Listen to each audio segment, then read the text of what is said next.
चर्चा करने के लिए हमारे साथ दो खास मेहमान जुड़े हुए जिनका इंट्रोडक्शन मैं आपसे करवाती हूँ। डॉक्टर मोहम्मद अमीन पूर्व राजनायक है, वो हमारे साथ जुड़े। सर आपका बहुत बहुत स्वागत। टीपी त्यागी जी जुड़े हैं, रक्षा विशेषज्ञ है। आप दोनों का जनसत्ता पर बहुत बहुत स्वागत है। धन्यवाद। सबसे पहले मेरा सवाल त्यागी जी से है।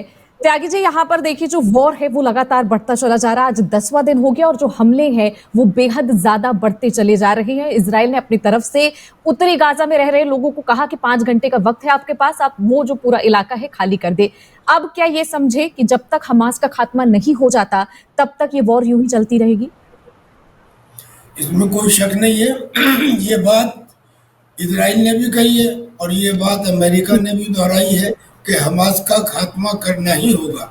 अब मैं आपको बताऊं कि जो लोग इजराइल के ऊपर उंगली उठा रहे हैं, professional army forming up area में ज़्यादा देर नहीं रुकती हैं। फॉर्मिंग अप एरिया किसे कहते हैं? जहाँ पे फौज आके इकट्ठी होती है और उसके बाद स्टार्ट लाइन और फिर एक्शन।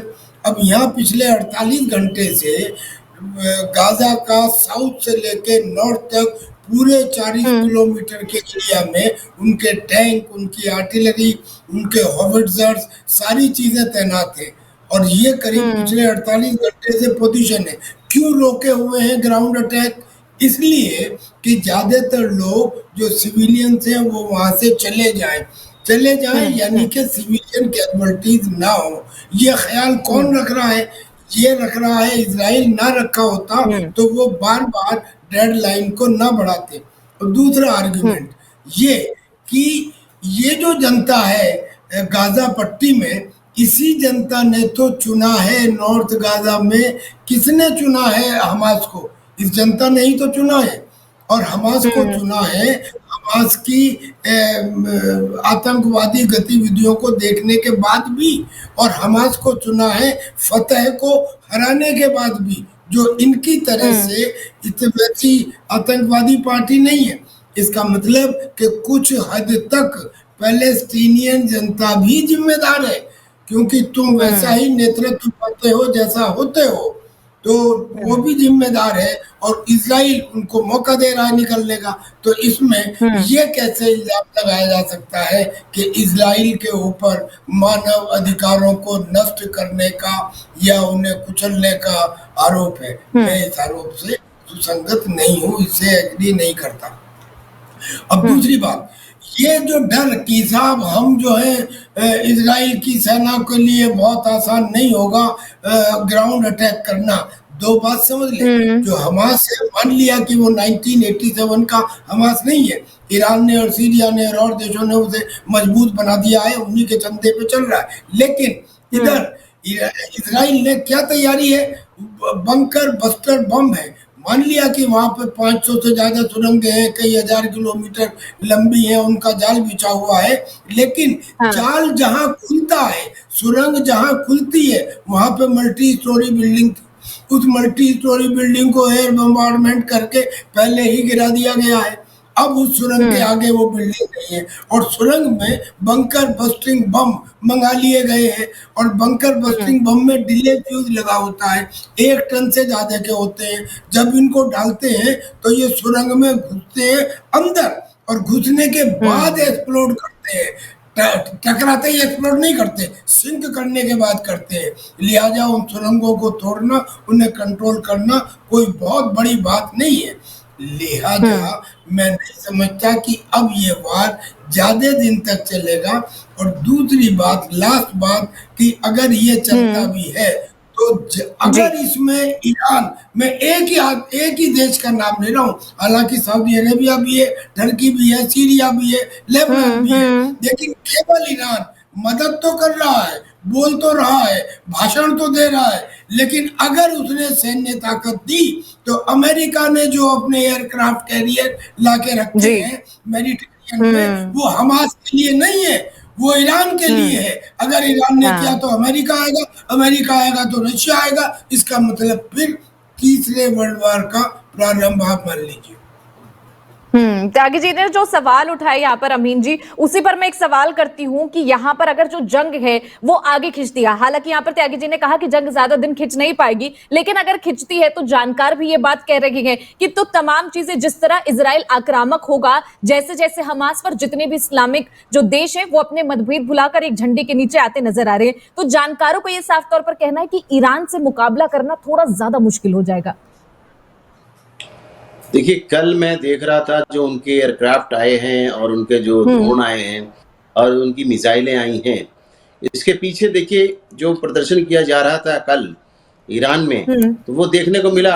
और वो उन्होंने कहा है कि हम 2000 तक मार कर सकते हैं जो ईरान की मिसाइल्स हैं।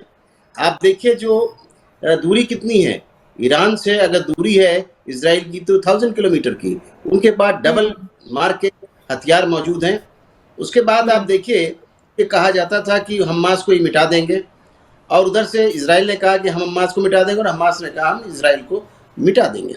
आप देखिए क्या है कि 20 सुरंगें, 20 किलोमीटर तक की इनकी सुरंगें, उनको जानकारी है इजराइल को, लेकिन मेरे पास जो जानकारी जो वहाँ के लोग बता रहे थे वो 2000 किलोमीटर उनके पास माइंस हैं और जो उनके पास बिछी हुई हैं और उनकी टनल्स हैं। तो 2000 टनल्स जो हैं वो क्या मचाएंगी धमाल, क्यों? क्योंकि इनकी जो मोसाद एजेंसी थी इंटरनेशनल लेवल की, जो खुफियागिरी करती थी, तो इनके 2 साल से जखीरे जोड़े जा रहे थे। वो 2 साल से जो जोड़े गए जखीरे, इन पे नहीं आई इजराइल पे कि उन पे कोई शिकंजा लगता। मुझे तो लग रहा है कि आंतरिक तौर से वहां पर कुछ प्रॉब्लम है नेतन्याहू के साथ में और वहां की जनता के साथ में, वहां के अफसरों के साथ में। अभी आपने देखा था कि इंटरनेशनल लेवल तक इनकी सारी जगह प्रोसेशन निकाले गए और इनको नेतन्याहू को कंट्रोल करने के लिए लोकल इजराइल में भी प्रदर्शन हुए, क्योंकि इन्होंने चाहा था वहां के लॉ बना के हम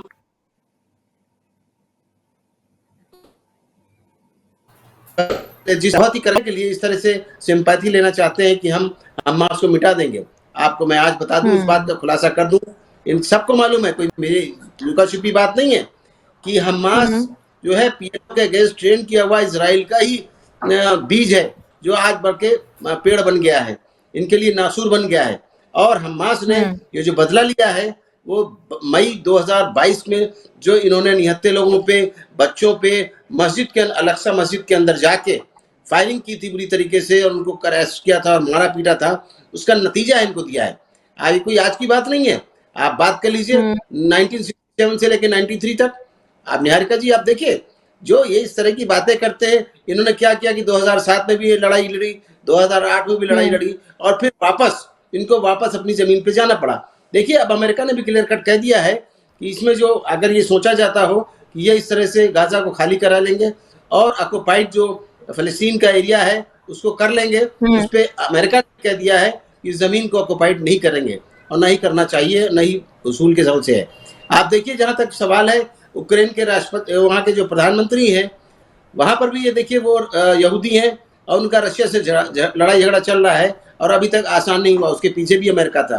तो क्या अगर इनके पीछे अमेरिका आएगा तो उनके साथ में तो अरब देश नहीं है, लेकिन इनके साथ पूरे अरब देश हैं, लेबनान है, टर्की है, ईरान है, जॉर्डन है। मैं तो वहाँ गया हूँ, मैंने स्थिति वहाँ से देखी है।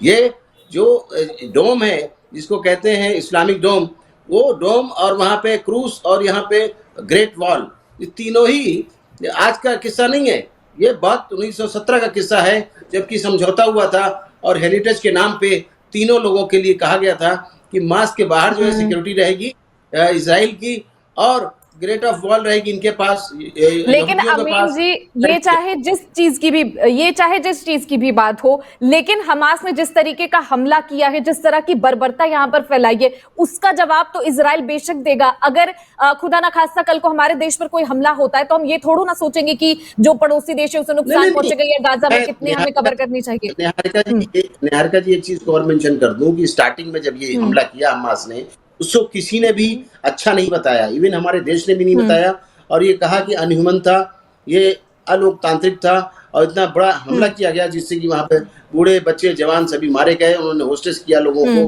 करीब 150 लोगों को तो उन्होंने होस्टेज बना लिया। सवाल इस बात का है कि इस बारे में जब हमारे प्राइम मिनिस्टर ने बयान दिया तो ये कहा कि हम इजराइल के साथ हैं। इसलिए नहीं दिया कि ठीक इजराइल है। के लिए कि तो हाँ, इसलिए दिया कि सिंपैथी के तौर पे, क्योंकि हमारे G20 जो हुआ था उसमें हमारे प्राइम मिनिस्टर ने एज ए लीडर पूरा विश्व को ये कहा था, जो हमारे पार्टिसिपेंट कंट्रीज से G20 के कहा था कि हम आतंकवाद के खिलाफ लड़ेंगे पूरे विश्व स्तर पे। और उस बारे में ही कहा गया था कंटेस्ट में इसको कि ये कहा गया कि ये हमारे प्राइम मिनिस्टर मुस्लिम विरोधी हैं। ऐसा नहीं था। मुस्लिम विरोधी अगर होते तो जो साउथ अफ्रीका के 57 कंट्रीज थे उनको G20 की जगह उनको ऐड नहीं G21 करते। ठीक है। यानी उनका भी सपोर्ट लिया और उनको भी सपोर्ट दिया। और ऐसा नहीं है, उन्होंने अब देखिए क्लियर कट किया दोबारा इस बात को, जब बहुत ज्यादा बाउंडर मचा रहे थे लोग, अपोजिशन के लोग भी कह रहे थे, उसमें प्राइम मिनिस्टर ने क्लियर किया कि नहीं, और विदेश मंत्रालय ने भी क्लियर किया कि हम फिलिस्तीन के साथ हैं। क्यों? क्योंकि हमारे 70 साल थे जो हमारे रिश्ते हैं, वो चाहे वो अटल जी के टाइम की बात रही, विदेश मंत्री के टाइम की, चाहे वो एज ए प्राइम मिनिस्टर के टाइम रही हो, हमने हमेशा फिलिस्तीन को सपोर्ट किया। क्यों? फिलिस्तीन को काज के लिए सपोर्ट किया है। उनकी फिलिस्तीन के साथ है लेकिन हमास के खिलाफ है। जी नहीं, हमास, मैं बता दूं ना, हमास इनका क्रिएट किया हुआ है, इजरायलियों का। उन्होंने पीएलओ का, जब वहां पर यासिर अरफात जिंदा थे, अब से 30 साल पहले की बात बता रहा हूं, उस वक्त इन लोगों ने ही क्रिएट किया था हमास को। आज हमास इन्हीं को मारने और काटने को आ रहा है। हमास का फिलिस्तीन से कोई लेना देना नहीं है। वो ही दिखाना चाहता है इजराइल को, पूरी दुनिया को, कि हम ताकतवर हैं। आज महमूद अब्बास अपने को वीक महसूस कर रहे हैं क्योंकि उन्होंने शांति के दूत हैं, वो शांति चाहते ठीक है। हैं। अमीन जी, इसका जवाब मैं त्यागी जी से ले लेती हूँ। ठीक है, त्यागी जी लगातार जो त्यागी जी लगातार आपने अमीन सर की जो बात है वो यहाँ पर सुनी। उन्होंने साफ तौर पर कहा कि जो इजराइल ने बीज बोया था उसी का नतीजा यहाँ पर देख रहे हैं। इस पर क्या कुछ कहना चाहेंगे? देखिए, पहले मैं ये कहना चाहता हूँ कि फिलिस्तीन ने हिंदुस्तान का साथ ना तो 370 हटाने पे दिया, थोड़ा मालूम ना कश्मीर। सर भाई साहब चुप रहिए आप, मैं बिल्कुल चुप रहा था। आवाज थोड़ी आवाज, मेरी आवाज आ रही है? निहारिका जी, मेरी आवाज आ रही है? आ रही है सर। अच्छा, देखिए, मैं कह रहा हूँ फिलिस्तीन का हमने 40-50 साल तक साथ दिया, लेकिन फिलिस्तीन ने हिंदुस्तान का कभी साथ नहीं दिया। जब 370 हटाया तब उसने साथ नहीं दिया, जो कश्मीर का मुद्दा था उसके ऊपर साथ नहीं दिया, और इजराइल का हम विरोध करते रहे, उसके बाद भी उसने साथ दिया। 1999 में जब कारगिल युद्ध था तब अमेरिका ने हमारी बोफोर्स गन के एक उपकरण को देने के लिए इजराइल को मना कर दिया था, लेकिन इजराइल ने दिया जो हमारे लिए क्रिटिकल था। अब मैं सवाल पूछता हूँ कि 1991 में जब वर्ल्ड ऑर्डर चेंज हुआ, यानी कि सोवियत यूनियन का फ्रेगमेंटेशन हुआ, तो नेताओं तो बहुत सारे देशों की जो विदेश नीति थी वो भी बदल गई। उससे पहले तक हम सोवियत के साथ में थे और इंटरनेशनल पॉलिटिक्स की वजह से हम फिलिस्तीन का साथ देते थे। लेकिन उसके बाद नरसिम्हा राव जी ने पहली बार डिप्लोमेटिक रिलेशंस इजराइल के साथ स्थापित किए, वो कांग्रेस के थे। बाद में फिर जब मोदी जी आए हैं और जब हमारी इक्वेशन एस्टेब्लिश हुई हैं, तो हमने इजराइल का साथ देने के लिए कहा, लेकिन तब भी हमने फिलिस्तीन के खिलाफ नहीं कहा। हमने फिलिस्तीन का हम विरोध करते वो नहीं कहा, हमास के हमने कभी फिलिस्तीन के हमले को आतंकी हमला कहा भी नहीं। तो ये तो हमास के लिए कहा कि हमास ने आतंकी गतिविधि की है। अब जो लोग ये कहने लगते हैं, अरे देखिए इजराइल ने क्या किया, अरे इजराइल ने जो कुछ किया वो तब किया जब हमास ने पहले किया। अब आप इतिहास उठा के देख लीजिए, जब भी कभी 1967 से लेके आज तक जब भी कभी इजराइल के ऊपर हमला हुआ, पहले हमास ने किया। वो बात दूसरी है कि हमला करने के बाद 10 गुना ज्यादा पिटा, 10 गुना ज्यादा उसकी कैजुअलिटीज हुई, लेकिन पहला हमला उसने किया। जिम्मेदारी किसकी है भाई? पत्थर पहली चोट में नहीं टूटता, पर इतिहास उसे याद रखता है कि पहली चोट किसने मारी थी। वो पहली चोट मारने का काम बार बार हमास कर रहा है। लिहाजा इस आतंकी संगठन का खत्म होना विश्व शांति के लिए आवश्यक है। और लास्ट पॉइंट, G20 के अंदर कोई मोदी जी थोड़ी कह रहे भाई, G20 के अंदर सारे देशों ने कहा था ना कि आतंकवाद जो है वो किसी भी तरह से एक्सेप्टेबल नहीं है, 0 टॉलरेंस होनी चाहिए। सारे देशों ने लिख के दिया था। तो अब वही जीरो टॉलरेंस होनी भी चाहिए हमास के साथ में भी। अब उसका समर्थन क्यों? और वो समर्थन बाल की खाल छुपा के जब किया जाता है तब तकलीफ होती है। जब लोग बाग फिलिस्तीन को और हमास को कभी मिला के कभी हटा के और इनडायरेक्टली हमास का समर्थन करते हैं, तब ऐसा लगता है कि ये लोग इस देश में रहने लायक नहीं है। ठीक है अमीन जी, इस पर कुछ बोलना है तो बोलिए, नहीं तो मैं दूसरा सवाल पूछूंगी। हाँ नहीं, त्यागी जी को मैं ये कहना चाहूंगा कि वहां पे हमास और इजराइल की लड़ाई है, फिलिस्तीन की लड़ाई नहीं है बिल्कुल। और यहाँ पे कोई हमास को सपोर्ट नहीं करता है, ना उसके कृत्य को करता है। ये तो मैंने आपको क्लियर किया, शायद आपको भी नहीं मालूम होगा। ये डिप्लोमेट्स को सिर्फ पता होता है कि ये जो हमास है, हमास को ट्रेन करने वाला और इनके पीएलओ के अगेंस्ट खड़ा करने वाला कौन था? ये इजराइल था, जिसका नतीजा उसके सामने है।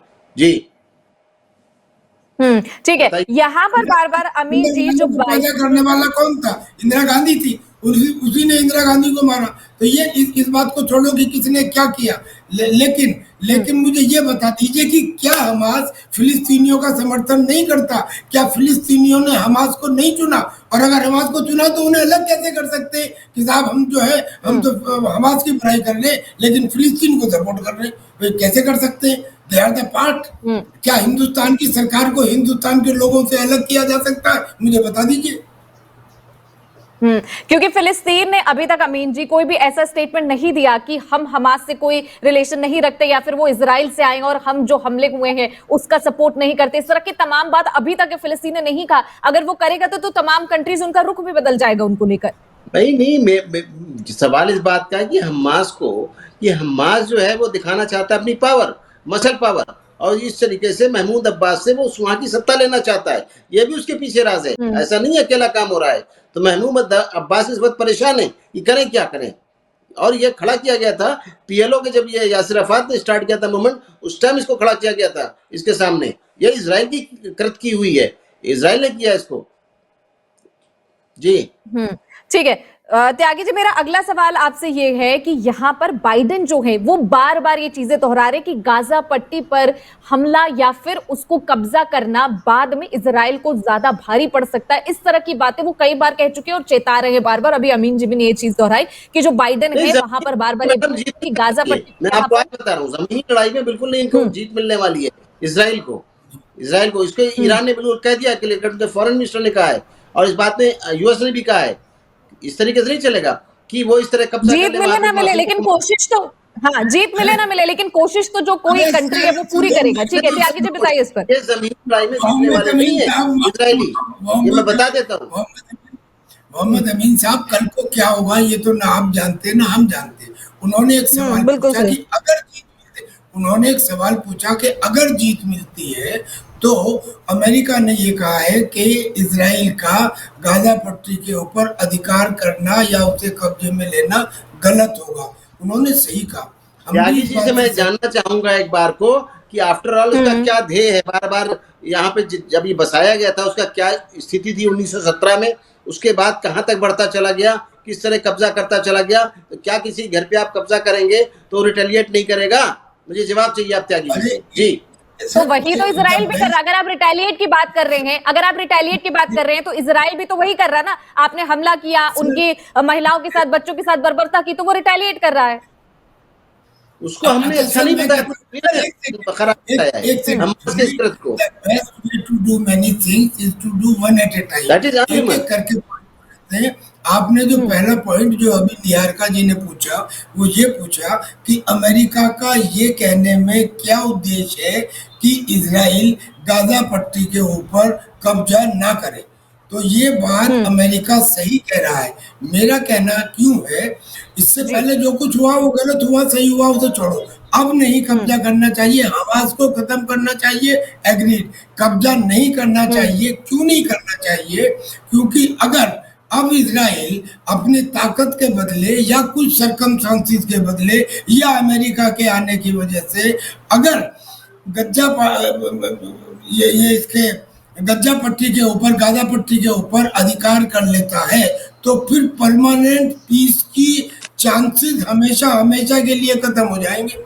फिर तो इसके बाद में कुछ समय पश्चात जब कोई दूसरा हमास पैदा होगा, फिर लड़ाई होगी। तो this you will have to accept this you will have to accept कि जो हो गया, पैलेस्टीनियन लिबरेशन ऑर्गेनाइजेशन ने आपको मान लिया, इजिप्ट ने आपको डिप्लोमेटिक रिलेशंस आपके साथ पैदा कर लिए, सऊदी अरेबिया आपके साथ मिलने वाला ही है, यहाँ तक तो ठीक है।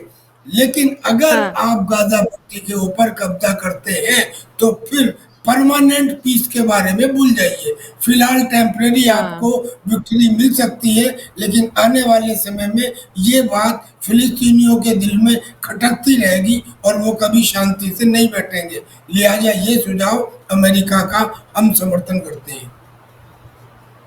ठीक है।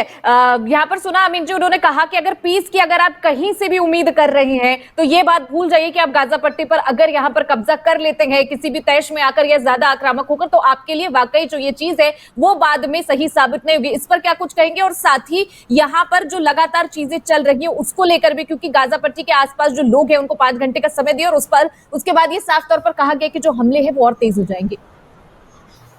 यूनाइटेड नेशन की पीस कीपिंग फोर्स ऑलरेडी वहाँ जमाने से पड़ी हुई है और अभी भी मूवमेंट हुआ है उसका, यूएन का।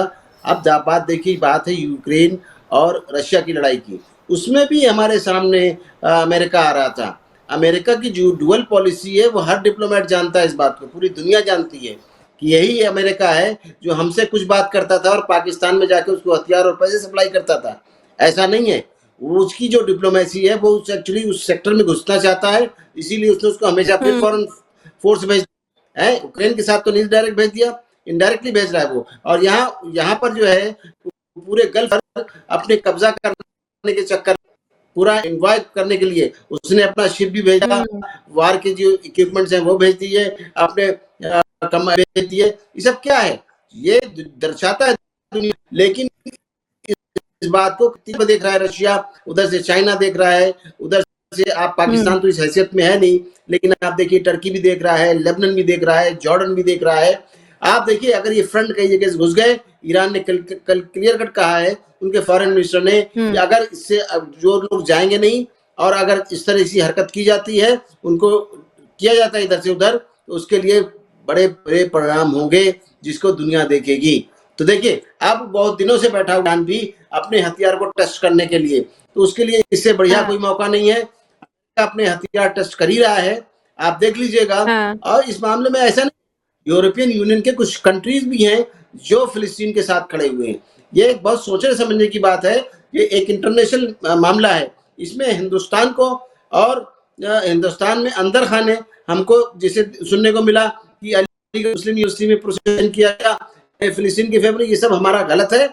हम अपनी धारा एक रखें, हमारा राष्ट्र एक है और राष्ट्र के लोग एक, हमें ना इजराइल कुछ और ना ही हम फिलिस्तीन से, बल्कि हम जो मदद कर सकते हैं मॉरली, मानवता के आधार पर जो कर सकते हैं मॉरली या जैसे भी हम करें, लेकिन अपने देश के अंदर ऐसी स्थिति पैदा ना करें जो आपस में झगड़े की बात करें। जी ठीक है। त्यागी जी, यहाँ पर बात हुई कि जो अभी कहा अमीन जी ने कि भारत जो है वो हर तरीके से मदद करेगा, तो मेरा एक सवाल है यहाँ पर कि भारत लगातार कह रहा है, क्योंकि 2 तरीके का समर्थन होता है, एक हम इमोशनली करते हैं कि अपने लोगों को वहां से निकालते, या फिर लगातार ये कहते हैं कि हम आपके समर्थन में एकजुटता से, लेकिन एक समर्थन ऐसा भी होता है कि जब हमें हथियार भेजने पड़ते हैं और तमाम अन्य चीजें जो है वो मुहैया कराए, तो क्या भारत इस स्थिति में कभी हो सकता है कि इजराइल की वो इस तरीके की मदद कर पाए? देखिए सच ये है नहीं कि कर जो पाएगा। पश्चिम एशिया है, जो वेस्ट एशिया है, जो आतंकवाद है, पूरी दुनिया में आतंकवाद का केंद्र वेस्ट एशिया है। और वेस्ट एशिया के एक कोने पे इजराइल है और वेस्ट एशिया के दूसरे कोने पे भारत है। इजराइल और भारत 2 ऐसे देश हैं जो आतंकवाद का लंबे समय से सामना कर रहे हैं। तो इस सिमिलरिटी होने की वजह से दोनों एक दूसरे के साथ सहानुभूति रखते हैं, नेचुरल फ्रेंडशिप उसे कहा जा सकता है। पर मुझे नियर फ्यूचर में ऐसा नहीं लगता कि भारत इजराइल के लिए हथियार भेजेगा। मॉरल सपोर्ट ही भारत का कर देना एक बहुत बड़ी बात है। इससे पहले बात चली थी कि यूएसए की ड्यूअल पॉलिसी है, मैं सहमत हूँ। यूएसए की ड्यूअल पॉलिसी है। उदाहरण ये है कि कतर में सबसे ज्यादा हमास के लीडर हैं जो वहां रहते हैं, और कतर में अमेरिका की सबसे बड़ी फौज है। कमाल की बात है कि सबसे बड़ी फौज, हमास के सबसे ज्यादा लीडर, उसके बावजूद अमेरिका को पता नहीं लगा कि 7 अक्टूबर को ये होने वाला है इजराइल में। तो इसमें पता लगता है कि जो डुअल कैरेक्टर है, ईरान के 5 बिलियन डॉलर फ्रीज कर रखे थे अमेरिका ने, युद्ध से कुछ दिन पहले फ्री कर दिए, इसलिए कि वो जाके हमास को दे दे और हमास आगे लड़े। लिहाजा अमेरिका का डुअल कैरेक्टर जनाब ने भी ठीक किया, जो मेरे को पैनलिस्ट थे, हमेशा से सबको दिखाई देता है। अमेरिका के ऊपर कोई ब्लाइंड फेस कभी करना ही नहीं चाहिए। दो लोग आपस में झगड़ा कर रहे हो, अमेरिका समझाने जाएगा तो उनमें गोली चलनी शुरू हो जाएगी। Is that type of character. लेकिन एक बात और, इन्होंने कहा कि यूनाइटेड नेशन की पीस कीपिंग फोर्स को वहां पे स्टेशन किया हुआ है। भाई साहब, यूनाइटेड नेशन की कोई बात सुनता है क्या? उसके दांत हैं क्या? क्या चाइना ने फिलीपींस वाले केस में उसकी बात सुनी थी? क्या आर्मेनिया अजरबैजान का युद्ध उसकी बात से खत्म हो गया था? क्या रूस और यूक्रेन को समझाने में वो सफल हुआ? हम तो ये कहते हैं कि उस पीस कीपिंग फोर्स में हिंदुस्तान का भी एक जत्था है। ये बेकार की बात है। यूएन को फौज देनी नहीं चाहिए, बेकार है। बिकॉज यूएन हैज बिकम नपुंसक। Nowhere you can see, अलावा अपील करने के, अपील तो और भी 50 लोग कर सकते हैं, इससे ज्यादा यूएन के बस की बात नहीं है। तो यूएन की पीस कीपिंग फोर्स वहां पे तैनात है, तैनात हुआ करे। It is like a dead body. ठीक है अमीन जी, यहाँ पर यूएन की आपने बात की, उस पर उन्होंने जवाब दिया और साफ तौर पर कहा कि यूएन जो है वो इन तमाम चीजों से मुंह मोड़ लेता है। और पहले भी कभी भी जब ह्यूमन एंगल की बात होती है तो यूएन इन तमाम चीजों पर नहीं बोलता। और किसी को भी अगर चिन्हित करके, भारत ने भी कई बार बोला और कई ऐसी कंट्रीज है जिन्होंने आतंक और आतंकवादियों को चिन्हित करके दिया, लेकिन उसको ये कहना कि आतंकी संगठन है, ये यूएन साफ तौर पर नहीं कर पाता और इन तमाम चीजों पर मुंह मोड़ लेता है। इस पर क्या कहेंगे? क्योंकि अब यूएन के भरोसे बैठना तो बेकार है, क्योंकि इससे पहले भी कई वॉर हुए, तब भी यूएन का जो एक प्रॉपर एंगल होता है या फिर एक प्रॉपर जो पोजीशन होती है वो नजर नहीं आई। तो इस युद्ध में कैसे इंतजार करें? क्योंकि अभी जो हमास ने हमला किया उस वक्त यूएन को बोलना चाहिए था, क्योंकि जो बर्बरता की तस्वीरें आ रही थी वो बेहद ज्यादा खराब थी।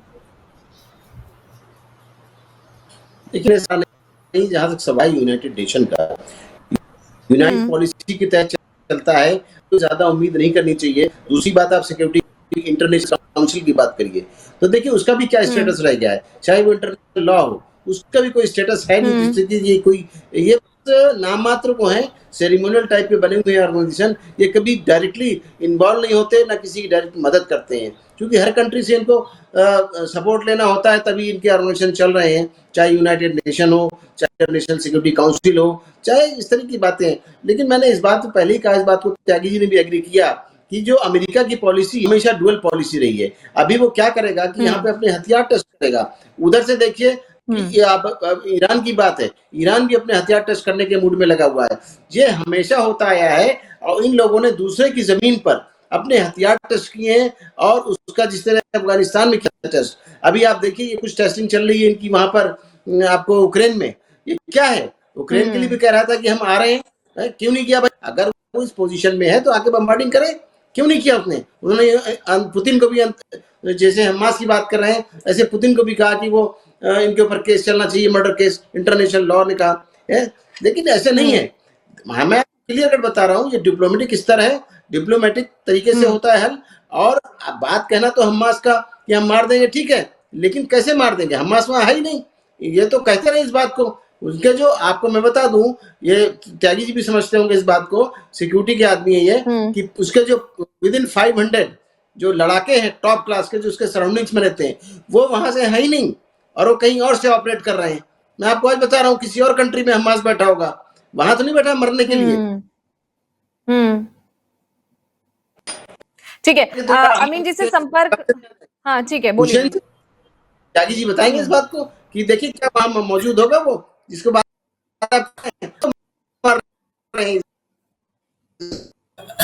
ठीक है।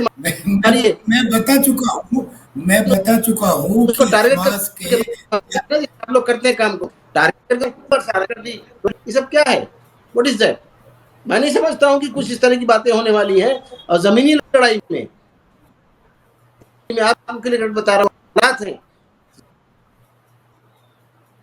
नहीं कर पाएगा। अमीन जी, आपकी आवाज बहुत कट रही है। ठीक है, मैं त्यागी जी से जवाब ले लेती हूँ। आपकी आवाज बहुत ज्यादा कट रही है, समझ में नहीं आ रही बातें। मैं इस जो आपने सवाल किया उस पर त्यागी जी का जवाब ले लेती हूँ। त्यागी जी कहिए। हाँ, मैं जो मोहम्मद अमीन साहब कह रहे हैं वो बिल्कुल ठीक कह रहे हैं। जो हमास के कमांडर्स हैं वो उनमें से ज्यादातर कतर के अंदर रह रहे हैं और जो कंट्रोल इसीलिए है वो अरब वहां कंट्रीज से में किया जा बेचैनी बढ़ रहा है। रही है।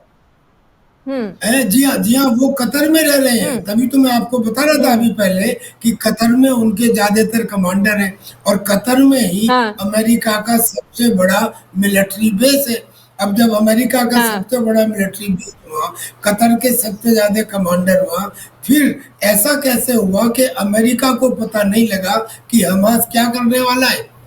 तो ये अमेरिका का दोहरा चरित्र जो है ये केवल ये नहीं बता रहे, दुनिया बता रही है, इंडिया भी जानती है। लेकिन सवाल क्या होता है कि देशों के लिए देश काल पात्र के हिसाब से डिसीजन लेने पड़ते हैं। यही अमेरिका है जिसने 1971 में हिंदुस्तान के खिलाफ अपना एयरक्राफ्ट कैरियर फ्लीट 7 भेज दिया था। और यही अमेरिका है कि आज एक किस्म से हमारे तलवे चाट रहा है, क्योंकि इसको चाइना के खिलाफ कोई दूसरा देश है ही नहीं जो उसे काउंटर बैलेंस कर सके। तो बात ये नहीं कि समय के अनुसार चीजें चेंज होती हैं, लेकिन समझते हैं, हम भी समझते हैं, दुनिया भी समझती है, यूक्रेन भी समझता है। यूक्रेन को ठीक है। अमेरिका त्यागी जी, आपने यहाँ पे यूक्रेन की बात की तो मैं पूछ रही थी कि अमेरिका और यूरोप जो है वो अब यहाँ पर आप देखिए कि इस तरफ पूरी जो चीजें हैं वो केंद्रित होती नजर आ रही इस वॉर पर। लेकिन तो क्या जो पहले यूक्रेन को हेल्प मिल रही थी इन लोगों से वो थोड़ी कम हो जाएगी, क्योंकि अब जो ये पूरी चीजें वो इस वॉर पर केंद्रित हो गई है? तो क्या रशिया के खिलाफ अब यूक्रेन थोड़ा कमजोर पड़ जाएगा और इसका सीधा असर अब इस वॉर पर भी पड़ेगा? नहीं, फर्क तो पड़ेगा, लेकिन जहां तक हथियारों का सवाल है, यूरोप की कंट्रीज इन्हें हथियार नहीं भेज रहे। और जहां तक अमेरिका का सवाल है, अमेरिका ने अपने 2 जो वहां पे एयरक्राफ्ट कैरियर खड़े किए हैं वो लड़ने के लिए खड़े नहीं किए, इसलिए खड़े किए कि अगर ईरान इंटरवीन करेगा तो मैं इंटरवीन करूंगा, अदरवाइज वो हमास के लिए नहीं है, या हिजबुल्लाह के लिए नहीं है, या सीरिया की गोलन हाइट्स के लिए नहीं है। It is only for basically for Iran. तो ये तो हो गई हथियारों की बात। लेकिन ये बात सही है कि यूक्रेन में इन्होंने अपने हथियारों की टेस्टिंग की, अपने पुराने हथियार वहां पर भेजे, और वही सिचुएशन की उधार की ताकत वक्त पर काम नहीं आती। बेशक चाहे अमेरिका की तरफ स्ट्रांग हो, लेकिन अगर उस पर डिपेंडेंट रहे, क्योंकि अमेरिका, देखो चीजें एक कॉमन आदमी के हिसाब से सोच के देखो। यूक्रेन पिछले 20 साल से 15 साल से चिल्ला रहा था मुझे नाटो में शामिल कर लो, नाटो में शामिल कर लो, लेकिन अमेरिका ने नहीं किया। क्यों? क्योंकि अमेरिका को यूक्रेन पे विश्वास नहीं है। वो यूक्रेन को पाकिस्तान समझता है। उसको ये शक था कि ये रशिया के साथ भी मिला हुआ है, ये कल को हमारे साथ आए ना आए, मैं अगर अपने बढ़िया वाले हथियार दे दूंगा तो कहीं ये उन हथियारों को रशिया को ना दे दे, या रशिया उनका इस्तेमाल ना कर ले उनको कब्जा करके। तो इसलिए अमेरिका ने अपने बढ़िया हथियार नहीं दिए। अब जो हथियार दिए वो दिए जिनको वो युद्ध के मैदान में टेस्ट करना चाहता था। ये सिचुएशन ईरान के साथ भी आ सकती है। ईरान के बस की हवाई जहाज बनाना तो नहीं है, लेकिन हाँ उसने मिसाइल और रॉकेट ऐसे तैयार कर लिए हैं कि वो उनकी टेस्टिंग करना चाहेगा, और खास तौर पर ड्रोन तैयार कर लिए हैं। लेकिन यही एक डाउट है, अगर ईरान ने ये टेस्टिंग करने का प्रयत्न किया तो अमेरिका का आना अवश्यम बात है, और अगर ये दोनों आते हैं तो फिर इस युद्ध का अप्रत्याशित विस्तार होना भी अवश्यम भावी है। ठीक है अमीन जी, यहाँ पर बहुत सारे बड़े देशों की बात हो रही है, तो मैं चाइना का भी जो स्टैंड है वो आपसे एक बार पूछ रही थी कि क्या कुछ स्टैंड चाइना का होगा, क्योंकि बाकी चीजों में तो रशिया के साथ वो कदम ताल करता नजर आता है। तो इस बार अगर, हालांकि वो अभी इसमें है कि पहले मैं देख लूं कि क्या चल रहा है, उसके बाद अपना स्टैंड जो है वो क्लियर करूंगा, तो अगर ये वॉर जिस तरीके की तागिदी ने बताया कि जो अगर बाकी जो देश है वो इसमें शामिल हो जाते हैं तो बहुत ज्यादा ये थर्ड वर्ल्ड वॉर की तरफ बढ़ता नजर आएगा, तो चाइना किसकी तरफ हो जाएगा फिर?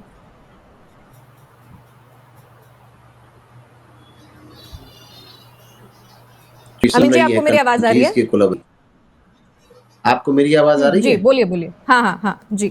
हाँ, जो इंटरनेशनल स्तर पे जो सिनारियो बन रहा है, अभी आपने देखा होगा कि चाइना ने कुछ गल्फ कंट्रीज की तरफ से और कई जगह कोशिश की है और ईरान के रिश्ते अच्छे कराए। के बीच में बहुत बड़ा चाइना का रोल था। तो चाइना है, वो फ्रंट पे नहीं आ रहा, लेकिन वो शक्ति है कि आप देखिए, ये भी पाकिस्तान की बात को सिक्योरिटी काउंसिल में कि हमारे इंडिया एंट्री नहीं है, फौरन वो वीटो पावर लगा देता है चाइना। चाइना पीछे से दो ही ताकतें थी और एक अमेरिका था। देख रहे हैं ना कि अमेरिका भी ऊपर आ चुका है, तो इसलिए अमीन जी, आपकी तरफ नेटवर्क की बहुत ज्यादा दिक्कत है, आपका एक भी शब्द यहाँ समझ में नहीं आ रहा है। ठीक है त्यागी जी, मैं आपसे इसका जवाब ले लेती हूँ क्योंकि उनकी जो शब्द मुझे बिल्कुल भी समझ में नहीं आ रहा है, नेटवर्क की बहुत ज्यादा प्रॉब्लम है। त्यागी जी, आपने मेरे सवाल सुने या मैं रिपीट करूं? नहीं, मैंने सुन लिया। कुछ सवाल ऐसे होते हैं कि उनके जवाब सवाल में ही छुपे होते हैं। आपने कहा कि चाइना किसकी तरफ जाएगा? क्या चाइना पाकिस्तान के अगेंस्ट जाएगा? क्या चाइना रशिया के अगेंस्ट जाएगा? रशिया के लिए कहता है कि हमारी तो अनलिमिटेड फ्रेंडशिप है, तो फिर क्या चाइना इंडिया के फेवर में आएगा? अब ये तीन सवाल थे कि इंडिया के सकता, पाकिस्तान और रशिया के अगेंस्ट नहीं जा सकता, और दूसरी बात उसको किससे फायदा हो रहा है? अगर वो इजराइल की सपोर्ट करेगा तो उसे फायदे की बजाय नुकसान होगा, क्योंकि वेस्ट ब्लॉक ने ही तो ये इकोनॉमिक कॉरिडोर बनाने का फैसला लिया है जो उसके अगेंस्ट है, BRI के बेल्ट एंड रोड इनिशिएटिव के। लिहाजा क्लियर कट कंक्लूजन है कि जो भी थोड़ा बहुत सैन्य या मॉरल सपोर्ट चाइना देगा वो फिलिस्तीन को देगा, इजराइल को नहीं देगा। ठीक है त्यागी जी, आपने यहाँ पर BRI की बात की, तो जो बहुत सारे जानकार, अभी कुछ दिन पहले पाकिस्तानी एक जो जर्नलिस्ट है उनका भी बयान सामने आया, तो उन्होंने भी साफ तौर पर कहा था कि जो भारत है वो इजराइल का साथ इसलिए दे रहा है क्योंकि जो नया कॉरिडोर है जो अमेरिका के साथ बातचीत चली IMEC उसको लेकर है, क्योंकि ऐसा माना जा रहा था कि इजराइल जो है वो बहुत अहम हिस्सा बनने वाला है इस कॉरिडोर का और इस वॉर से उस कॉरिडोर पर इफेक्ट पड़ेगा, इसलिए जो भारत है वो इजराइल के साथ है।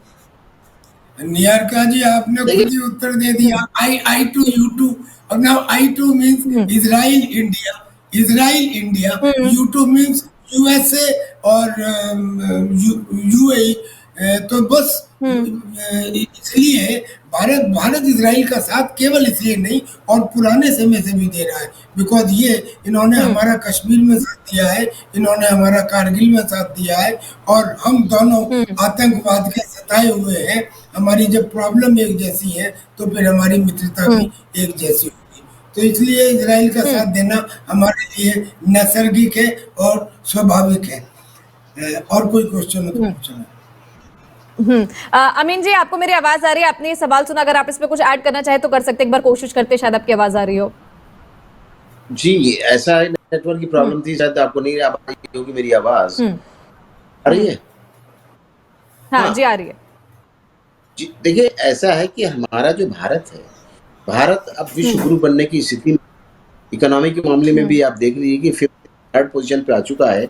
और ये जो आतंकवाद की, प्राइम मिनिस्टर ने कहा था, आतंकवाद के कारण वो इजराइल के पीछे खड़े थे कि आतंकवाद जो घटना हुई था, ऐसा नहीं है। आतंकवाद हमारा देश सबसे पहले वसुधैव कुटुंबकम की बात की है तो हमारे प्राइम मिनिस्टर ने की है। हम सबका साथ चाहते हैं, सबको चाहते हैं, विश्वास में लेके चले।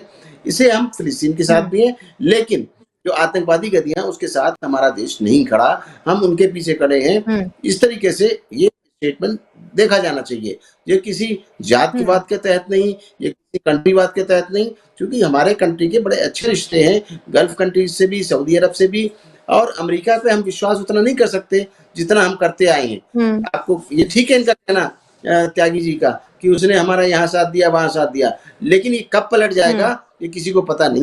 ये अमेरिकन डेमोक्रेट्स हैं और पॉलिटिशियंस हैं, उनका कुछ पता नहीं होता किस तरफ कब पलट जाएंगे।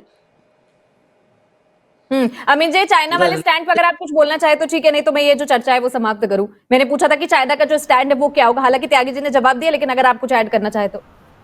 नहीं, डिप्लोमेटिकली चाइना जो है उन्हीं के साथ रहेगा, रशिया के साथ रहेगा और इजराइल के साथ रहेगा, सॉरी फिलिस्तीन के साथ रहेगा, क्लियर कट। फिलिस्तीन के साथ, इजराइल के साथ नहीं।